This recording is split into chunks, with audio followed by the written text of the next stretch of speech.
মূর্তির সামনে গিয়ে বলে, সনম সনম সনম রে, ও সনম রে।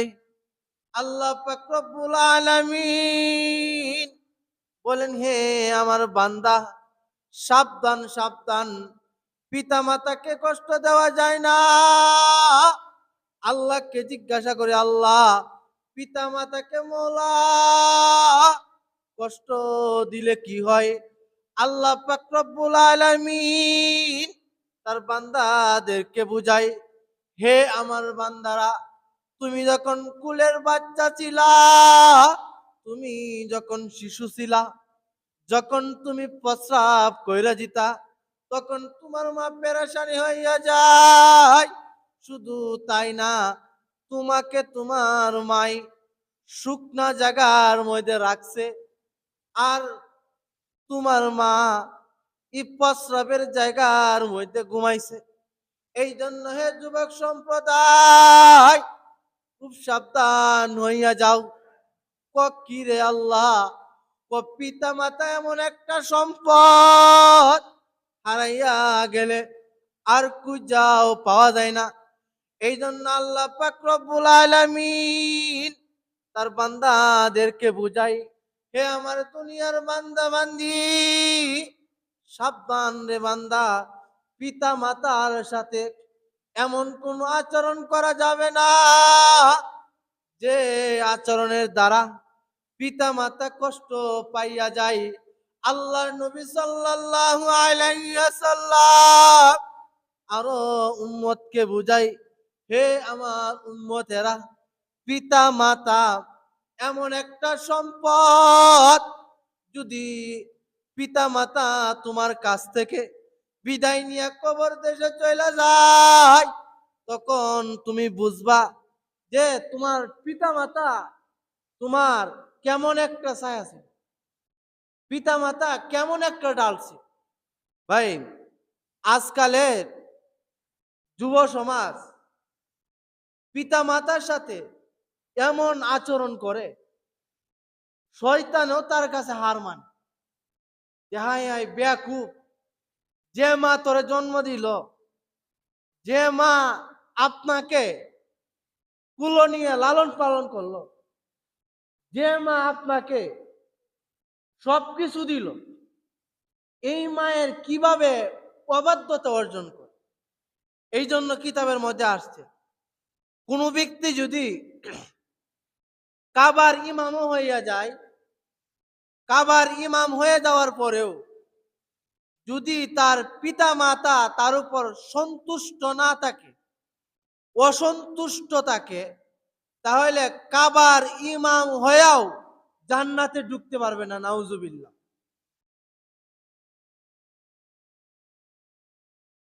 কিসের ইমাম হয়ে ভাই জান্নাতে ঢুকতে পারতো না? একটু কথা বললেন ভাই। কিসের ইমাম হয়ে ঢুকতে পারতো না জান্নাতে?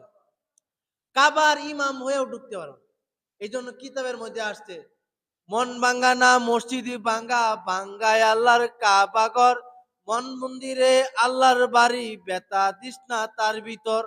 এই জন্য ভাই কিতাবের মধ্যে আসছে, তুমি যদি কাবার ইমামও হইয়া যাও, আর তোমার পিতা মাতা তোমার উপরে অসন্তুষ্ট থাকে, তাহলে ভাই তোমারই নামাজ, তোমারই রোজা, তোমারই হজ আল্লাহ পাক রব্বুল আলামিনের নিকট এক পয়সাও কাজে দিবে না।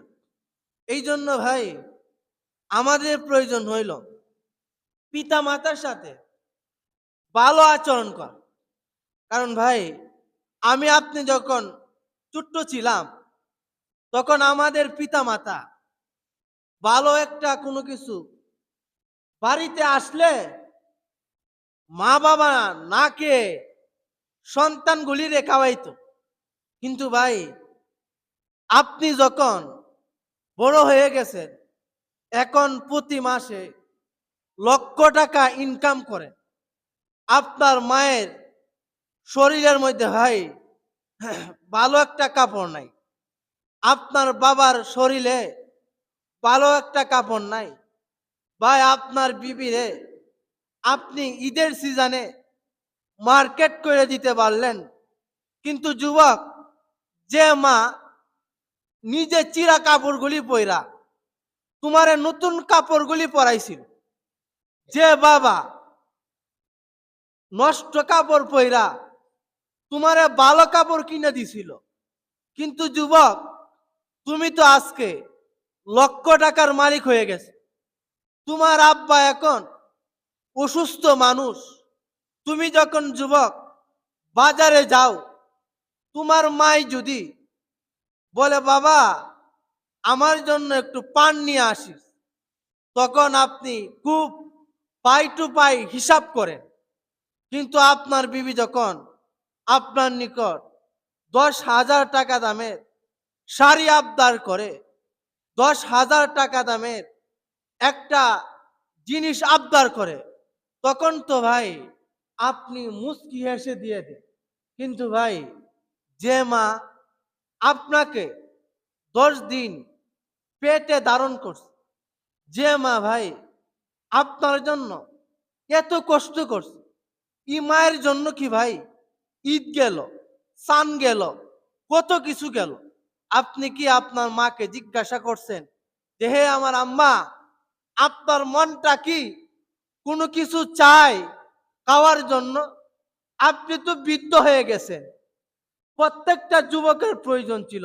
কিন্তু ভাই আজকালকে দেখা যায় বিবির জন্য একটা ভালো কিছু আইনা চুপচাপ এমন সিস্টেমে দিবে যেন মা না দেখতে পারে। যখন মা বাবার সাথে সন্তানগুলি খারাপ আচরণ করবে, তখন আল্লাহ বলে বান্দারে, এই লোকটা যতই আল্লাহর ওলি হয়ে যাক না কেন, তার পিতা মাতা অসন্তুষ্ট থাকলে জান্নাতে যাওয়া সম্ভব। যে বিবির কারণে ভাই আপনি পিতা মাতারে কষ্ট দিতেছেন, কারণ ভাই যে বিবি আপনার পিতা মাতাকে সেবা যত্ন করার কারণে, আপনার বিবি যদি আপনার উপর সন্তুষ্ট না থাকে, এমন বিবি ভাই আমার প্রয়োজন নাই। কারণ মা হইল আমার আসল। আপনি রাত্রের 12টায় কোন জায়গাতে চলে গেছেন, সারা রাত্র আপনার মার ঘুম হবে না। একটু বড় বড় জিজ্ঞাসা করে, বাবা তুই ঢাকা থেকে যে আসতেছ কয়টার সময় আসবে? হে আমার সন্তান, তুই একটু রাস্তাঘাটগুলি ভালো করে দেখে আসিস, একটু রিল্যাক্সে আসিস। আপনার মা দেখবেন রাত্রের বেলা ঘুমাইছেন, কিন্তু আপনার যে বিবির জন্য এই বিশাল অট্টালিকা তৈরি করছেন, ওই বিবি ঘুমায় গেছে। এই জন্য আল্লাহর নবী সাল্লাল্লাহু আলাইহি ওয়াসাল্লাম বলতেছেন, হে আমার উম্মতেরা, সাবধান হয়ে যাও, পিতা মাতার সাথে খারাপ আচরণ করো না, পিতা মাতার সাথে এমন কোনো ব্যবহার করো না যে ব্যবহারের দ্বারা তোমার পিতা মাতা কষ্ট পায়। এই জন্য ভাই আল্লাহর নবীর একজন সাহাবী ছিল, উনি ভাই পিতা মাতার অনেক খেদমত করছে। পিতা মাতার খেদমত করার কারণে আল্লাহর নবী সাল্লাল্লাহু আলাইহি ওয়াসাল্লাম বলতেছে, হে সাহাবায়ে কেরাম, দুনিয়াতে যদি জান্নাতি লোক দেখতে চাও, তাহলে ওই আমার সাহাবী যুবকরে তাকায় দেখো। সুবহানাল্লাহ। এই জন্য ভাই কিতাবের মধ্যে আসছে, এক লোক নাম ছিল ওয়েস কারণে। কি ছিল ভাই? একটু জোরে কল, নামটা কি ছিল ভাই?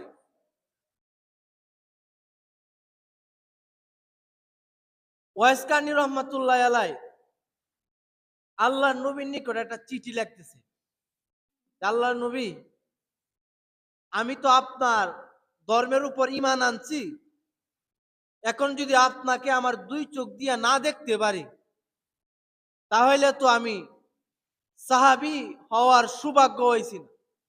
সাহাবী তো ওই ব্যক্তিকে বলে যে ব্যক্তি আল্লাহ এবং তার রসুলের উপর ঈমান আনছে এবং রসুলকে 2 চোখ দিয়া একবার দেখছে এবং ঈমান অবস্থায় মৃত্যুবরণ করছে। তো আল্লাহর নবী সাল্লাল্লাহু আলাইহি সাল্লাম নিকট ওয়াইস কারনী রহমাতুল্লাহি আলাইহি চিঠি লেখেন এবং ওয়াইস কারনী আল্লাহর নবীকে বলেন, হে আল্লাহর নবী, আমার খুব ইচ্ছা হয় আপনার কাছে আইসা আপনাকে একটু খেদমত কইরা দেয়, আপনার সংস্পর্শে কিছু সময় কাটাই। কিন্তু আল্লাহর নবী গো, আমার একটা বৃদ্ধ মা আছে, হে আল্লাহর নবী, আমার মায়ের ঔষধ আমি তৈরি কইরা দেই। হে আল্লাহর নবী, শুধু তাই না, আমার মার সেবা যত্ন করি। হে আল্লাহর নবী, আপনি যদি একটু অনুমতি আমাকে দেন, তাহলে হে আল্লাহর নবী, কিছু সময়ের জন্য ইয়ামান থেকে আল্লাহর নবী আপনার কাছে আইসা একটু সময় দেওয়ার ইচ্ছা হয়। আল্লাহর নবী চিঠির উত্তরে লেখেন, হে ওয়াইস কারনী, আমার কাছে আসার প্রয়োজন নাই, তুমি তোমার মার খেদমত করতে থাকো। কিন্তু যখন ভাই নবীজি বলছেন যে হে ওয়াইস কারনী, আমায় আমি নবীর কাছে আসার চাইতে তোমার এই বৃদ্ধ মায়ের সেবা যত্ন করো, তোমার এই বৃদ্ধ মায়ের কাছ থেকে তুমি দোয়া নেও, আমার কাছে আসার চাইতে তোমার এই মায়ের সেবা যত্ন যদি তুমি করো, তাহলে আল্লাহ পাক রব্বুল আলামিন তোমাকে খুশি হইয়া আমার সাথে জান্নাতে থাকার ব্যবস্থা করে দিবে। সুবহানাল্লাহ। দেখেন ভাই, নবীজি নিষেধ করতেছে ওয়াইস কারনী, আমার কাছে আসার প্রয়োজন নেই, মার খেদমত করতে। তাইলে ভাই ওয়াইস কারনী রহমতুল্লাহি আলাই রসুলের কথা যখন শুনতে পারলেন যে রসুলের কাছে যাওয়ার চাইতে মা বাবার খেদমত করা উত্তম, তো আল্লাহর নবীর কথা শুন না ওয়াইস কারনী রহমতুল্লাহি আলাই বাড়ির মধ্যে মায়ের খেদমত শুরু করে দিলেন। সুবহানাল্লাহ। আর একটু জোরে বলেন ভাই, সুবহানাল্লাহ। এই জন্য ভাই ওয়াইস কারনী রহমতুল্লাহি আলাই মায়ের খেদমত করতেছে। কিন্তু মেরে মুহতারাম দোস্ত আর বুজুর্গ, আল্লাহর নবী সাল্লাল্লাহু আলাইহি সাল্লাম তার কিছুদিন পর মৃত্যুবরণ করে ফেলবেন। মৃত্যুবরণ করার আগে আল্লাহর নবী সাল্লাল্লাহু আলাইহি সাল্লাম তার সাহাবী উমরকে ডেকে বলতেছেন, হে আমার সাহাবী উমর, আমার একটা পাগলা আছে, নাম হইল ওয়াইস কারনী, মা বাবার খেদমত করার কারণে আমার কাছে আসতে পারে নাই। কাজে হে উমর, আমি মনে হয় দুনিয়াতে থাকতে পারবো না। কাজে হে উমর, আমার এই জুব্বাটা, আমার এই পাগল ওয়াইস কারনীর জন্য তুমি হাদিয়া হিসাবে দিয়ে দিও। সুবহানাল্লাহ কইতেন না? দেখেন ভাই, কিতাবের মধ্যে আসছে আমার আপনার নবী প্রতিদিন 70 বার কবরের হাতে চিন্তা করতেন। কয়বার ভাই? জুড়ে কথা বলেন, কয়বার ভাই? 70 বার। পৃথিবীর সর্বশ্রেষ্ঠ মানুষ, যার কারণে আল্লাহ দুনিয়াটা সৃষ্টি করছে, তিনি কবরের বেশি বেশি স্মরণ করতেন। এই জন্য কিতাবের মধ্যে আসছে ভাই, কবরস্থান মানুষকে প্রতিদিন ডাকে, হে দুনিয়ার মানুষ, আমি কবর কিন্তু পোকামাকড়ের ঘর, আমি কবর কিন্তু সাপ বিচ্ছুর ঘর। কাজেই তুমি আমার পেটে ঢুকার আগে একটু আমলের পুটলাটা একটু বাড়ি কইরা তারপর আইসো। এই জন্য আল্লাহ নবীর সাহাবীরা গাছের পাতার দিকে তাকায় কানতেন, আলী রাদিয়াল্লাহু তাআলা আনহু, আবু বকর সিদ্দিক রাদিয়াল্লাহু তাআলা আনহু, তিনি গাছের পাতার দিকে তাকায়া কাঁদতেন আর বলতেন, হে আল্লাহ, আমাকে যদি মাওলা মানুষ না বানাইয়া আমাকে যদি গাছের পাতা বানাইয়া পাঠাইতা মাওলা, আমাকে গবাদি পশুগুলি কে ফেলতো, আল্লাহ হাসরের ময়দানে আমার কোনো জবাব দেওয়ার প্রয়োজন হইতো না। কারণ কাল কিয়ামতের দিন মালি হাযাল কিতাব লা ইগাদিরু সগীরাতাও ওয়ালা কাবীরাতান ইল্লা আহসাহা।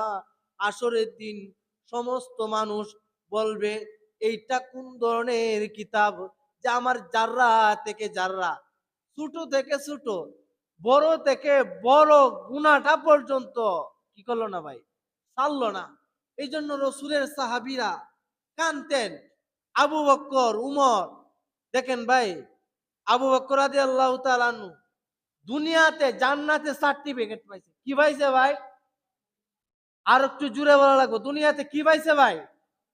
জান্নাতের সার্টিফিকেট পাইয়া আল্লাহর নিকট কান্দে, রব্বানা আতিনা ফিদ দুনিয়া হাসানাতাও ওয়া ফিল আখিরাতি হাসানাতাও ওয়া কিনা আযাবান নার ওয়া কিনা আযাবাল কবর। আল্লাহ, অত্যাচার করছি রে মাওলা, জুলুম করছি রে মাওলা, নির্যাতন করছি রে মাওলা, তুই ক্ষমা করনেওয়ালা ছাড়া আর কেউ মাওলা ক্ষমা করনেওয়ালা নাই।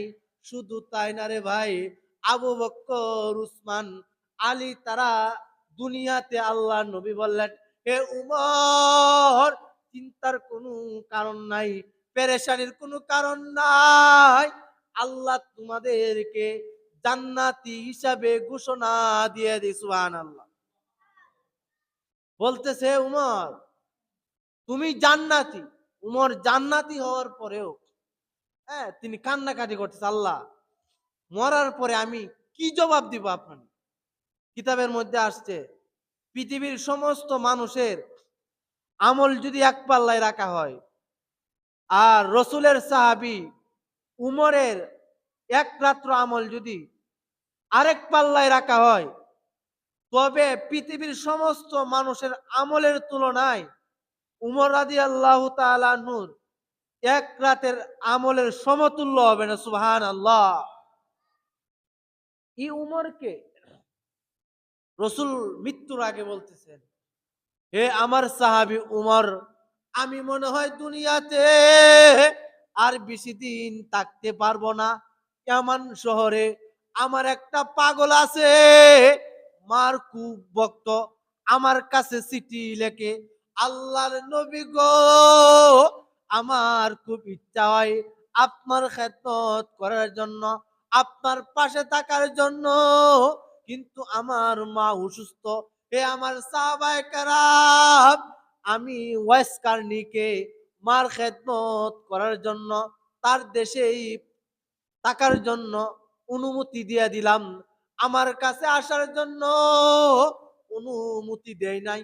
কাজেই হে আবু বকর, আমি নবী মনে হয় বেশি দিন দুনিয়াতে থাকবো না। কাজেই হে উমর, আমার এই জুব্বাটা যখন ওয়াইস কার্নির মা সুস্থ হইয়া যাবে, তখনই পাগলা আমাকে দেখার জন্য মক্কাতে আসবে। তো আমাকে যদি আয়সা না পায়, তাহলে ওয়াইস কার্নিকে বলবা, হে ওয়াইস কার্নি, আমার নবী তোমার জন্য এই জুব্বাটা তোমার হাদিয়া দিয়েছে। সুবহানাল্লাহ কইতেন না? আর একটু জুড়ে বলেন ভাই, সুবহানাল্লাহ। শুধু তাই না, উমরকে বলতেছেন, হে আমার সাহাবী উমর, ওয়াইস কার্নি পিতা মাতার খেদমত করার কারণে আল্লাহ এত সন্তুষ্ট হয়েছে। পিতা মাতা যেহেতু ওয়াইস কার্নির উপর সন্তুষ্ট, কাজে হে আমার সাহাবী উমর, তুমি উমর, হে আমার সাহাবী উমর, ওয়াইস কার্নি যখন মক্কাতে আসবে, তখন হে উমর, তুমি ওয়াইস কার্নির কাছ থেকে দোয়া নিবা। কি নিবা ভাই? আর একটু জুড়ে বলেন, কি নেওয়ার জন্য বলছে? দোয়া নেওয়ার। দেখেন, উমর হইল সাহাবি, আর ওয়াইস কার্নি কিন্তু সাহাবি না। এই ওয়াইস কার্নির মতো আর 1 লক্ষ ওয়াইস কার্নি যদি এক পাল্লায় রাখা হয়, তবে উমর রাদিয়াল্লাহু তাআলা আনহুর সমতুল্য হইতো না। সুবহানাল্লাহ কইতেন না? কিন্তু ভাই, ওয়াইস কার্নি কাছ থেকে আল্লাহর নবী দোয়া নেওয়ার জন্য শিখাইছে উমরে। কারে শিখাইছে ভাই? কি কারণে ভাই শিখাইছে ভাই? মা বাবার, ওয়াইস কার্নিতে মা বাবার খেদমত করছে। আল্লাহর নবী বলতেছেন, এ উমর, ওয়াইস কার্নি একটা বুজুর্গ মানুষ, মা বাবার খেদমত করছে, কাজে হে উমর, তুমি সাহাবি হইতে পারো। সে সাহাবি না, কারণ আমার দেখছে না।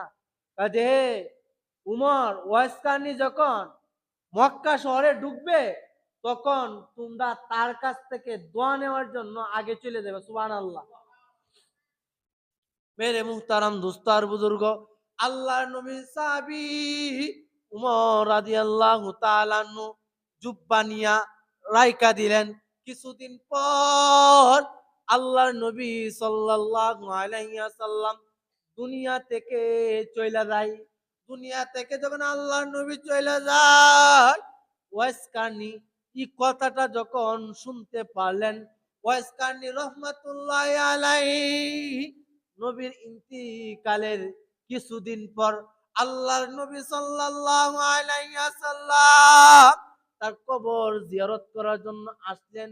তো যখন কবর জিয়ারত করার জন্য ওয়াইস কার্নি মক্কাতে ঢুকলেন, হ্যাঁ, উমর রাদিয়াল্লাহু তাআলা আনহু প্রত্যেকটা কাফেলাতে গিয়া বলেন, ওয়াইস কার্নি নামক কোন যুবক এই কাফেলাতে আসো কিনা।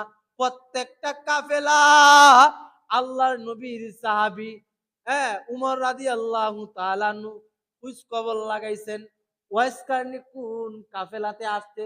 কারণ আল্লাহর নবী সাল্লাল্লাহু আলাইহি ওয়াসাল্লাম, হ্যাঁ, উমরকে বইলা দিছিলেন, হে আমার সাহাবী উমর, তুমি ওয়াইস কার্নির কাছ থেকে দোয়া নিবা। আল্লাহু আকবার বলেন।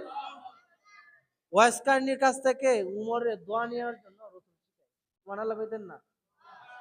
তো ভাই, ওয়াইস কার্নি যখন মক্কাতে ঢুকলেন, ঢুকার পরে উমর রাদিয়াল্লাহু তাআলা আনহু একটা কাফেলাতে যা জিজ্ঞাসা করলেন যে, মক্কা শহরের মধ্যে কোন কাফেলার ভিতরে যদি ওয়াইস কার্নি নামক কোন ব্যক্তি আইসা ঢুকে, তাহলে আমারে জানাইবা। সুবহানাল্লাহ। তো ভাই, যখন ওয়াইস কার্নি রহমাতুল্লাহি আলাইহি ইয়ামান থেকে মক্কা শহরের ভিতরে ঢুকলেন, তখন তার কিছু সংখ্যক সাহাবায়ে কেরাম জানাইলেন, হে উমর, এই যে রসুলের পাগল, রসুলরে মহব্বত করার কারণে তার পিতা মাতা অসুস্থ ছিল, কিন্তু রসুল না করছে যে তুমি তোমার পিতা মাতার খেদমত করো। এই কারণে পাগলটা রসুলের কাছে যাইতে পারছে না। কিন্তু আজকে ওই পাগলে জানতে পারছে ওয়াইস কার্নি যে রসুল মারা গেছে। এখন মক্কাতে আসছে, মক্কাতে আসার পরে তারপর আবার মদিনাতে গিয়া রসুলের কবর জিয়ারত করবে। আল্লাহু আকবার। তো উমর রাদিয়াল্লাহু তাআলা আনহু যখন এই কথা শুনতে পায়, ওয়াইস কার্নি মক্কা শহরের মধ্যে প্রবেশ করছেন। আল্লাহর নবীর সাহাবী উমর, আবু বকর, আলী সবাই আইসা ওয়াইস কার্নিকে খোঁজাখুঁজি করে। খুঁজতে খুঁজতে ওয়াইস কার্নিকে খুঁজা বের করে ফেললেন। আল্লাহু আকবার বলেন। আর একটু জোরে বলেন আল্লাহু আকবার। তখন উমর রাদিয়াল্লাহু তাআলা আনহু ওয়াইস কার্নি রাহমাতুল্লাহি আলাইহিকে জড়াইয়া ধইরা বলেন, হে ওয়াইস কার্নি, আপনার তো সোনালী কপাল। ওয়াইস কার্নি রাহমাতুল্লাহি আলাইহি তার চোখ দিয়া গড়গড়ায়া পানি পড়ে যায়। বলতেছে, ভাই আবু বকর, হে আমার ভাই উসমান, আপনাদের তো সোনালী কপাল, কারণ আপনারা আল্লাহর নবীর ডানে ছিলেন, আপনারা আল্লাহর নবীর বামে ছিলেন। আল্লাহর নবীকে এই 2 চোখ দিয়া দেখেছেন, কারণ আপনারা হইলেন সাহাবী, আমি তো ওয়াইস কার্নি।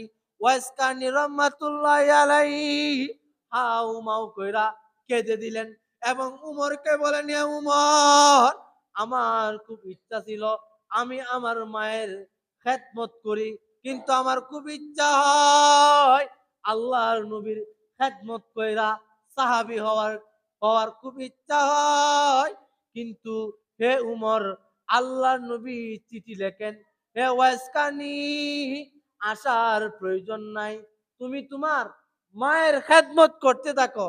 কাজে হে উমর, আমার মতন 1 কোটি ওয়াইসকানি এক পাল্লাও রাখলেও তুমি উমরের এক রাতের আমলের সমতুল্য হইতো না। আল্লাহু আকবার বলেন। তো উমর রাদিয়াল্লাহু তাআলা নূর চোখ দিয়া পানি গড়গড়ায় পড়ে।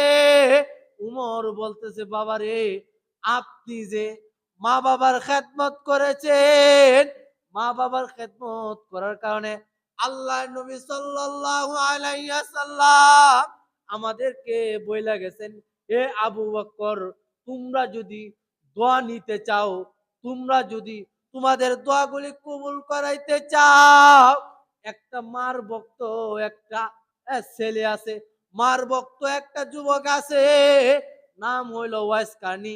কাজে হে উমর, তোমরা ওয়াইস কার্নির কাছ থেকে দোয়া নেও। আল্লাহু আকবার বলেন।